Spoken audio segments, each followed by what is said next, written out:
there are thousands of flat earthers conducting experiments, all kinds of experiments, experiments that have been done before, only to a larger scale, experiments that have not been done before, experiments that people haven't conceived of apart from those flat earthers.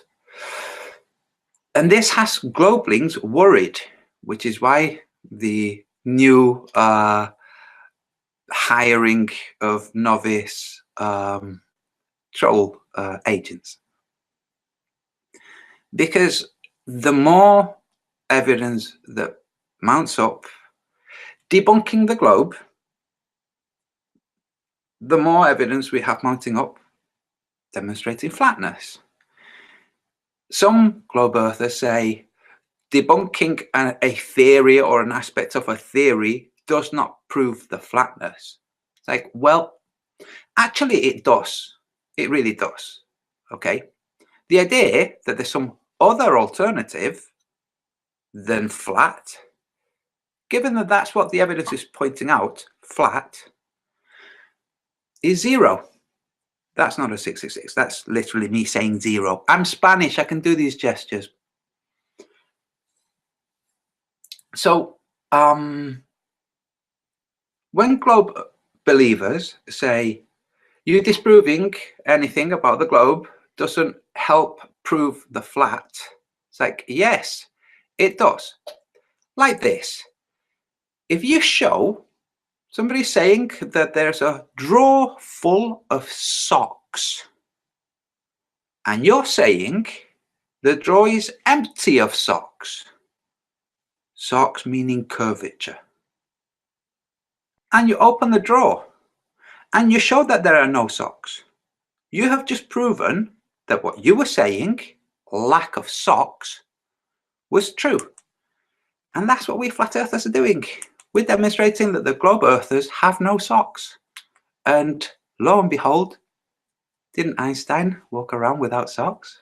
Because his genius mind said to him, well, my big toe, and this is a true story, by the way, my big toe, my toenail, keeps lacerating the fabric at the end of my socks and poking through.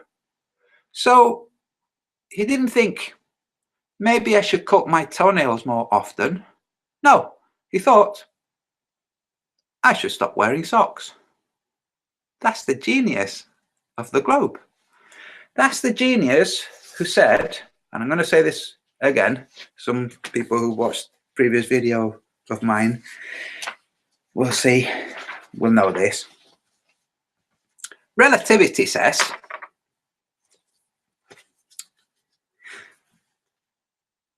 it's just as valid to say that somebody sitting on a platform watching a train go by at any given speed,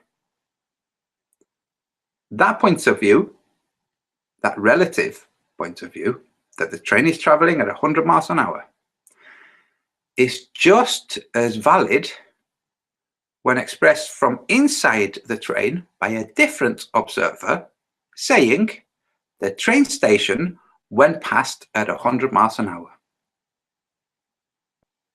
Relativity, that's the basis of relativity. It's nonsense, and you know that it's nonsense.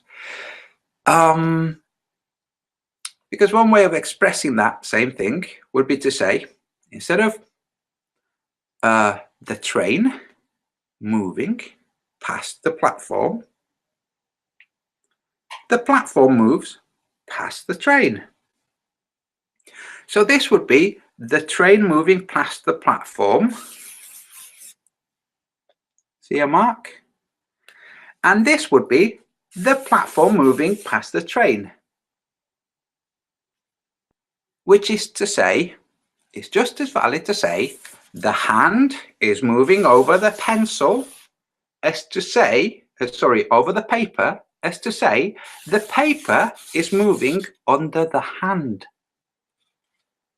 And globe earth believers, when faced with this simple demonstration of how imbecilic relativity is, will have that moment of cognitive dissonance where they will see how absolutely ridiculously absurd it is, and blink that realization that it's absurd, look for a reason why it isn't absurd, or why they mustn't accept the idea that it's absurd, and cling to that instead, because that bolsters their ego.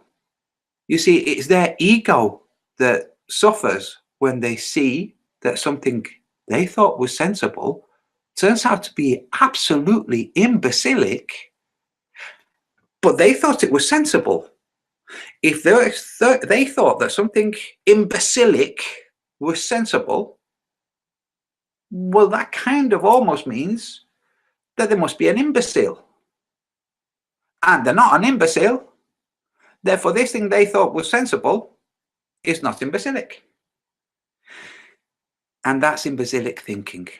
That is literally stupid, retarded thinking. And I will say retarded. There are all kinds of people who are retarded. I have looked after retarded people who, they don't have a problem with being classed as retarded. They have a problem with being insulted or abused because they're retarded, but they don't have a problem with it. The people that have a problem are usually other people who are not retarded, or people who are retarded in ways that they don't understand, like globe earthers who don't realize how imbecilic their globe is.